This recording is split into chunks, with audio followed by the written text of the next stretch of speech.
आणि आता जाऊया थेट गुजरातमध्ये। गुजरातच्या सुरतमध्ये रात्रभर मुसळधार पाऊस झालाय आणि या मुसळधार पावसामुळे भीषण पूरपरिस्थिती त्या ठिकाणी निर्माण झाली आहे।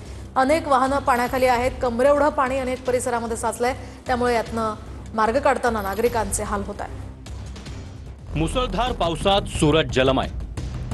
रात्रभर झालेल्या मुसळधार पावसामुळे सुरतमध्ये पूरस्थिती निर्माण झाली आहे। मुसळधार पावसामुळे सुरत शहराला पाण्याचा वेढा पडलाय।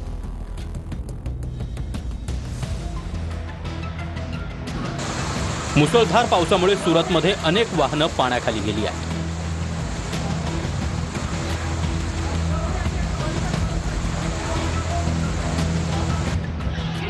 या पावसामुळे सानिया हेमाड गावातील मंदिरही पाण्याखाली गेलाय।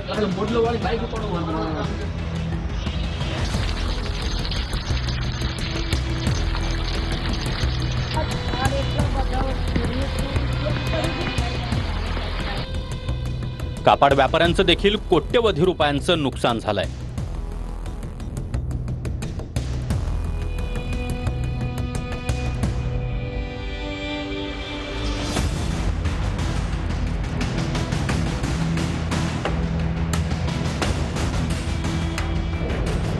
मुसळधार पावसामुळे सुरत शहरातील रस्त्यांवर गुडघाभर पाणी साचल्याचं पाहायला मिळतंय।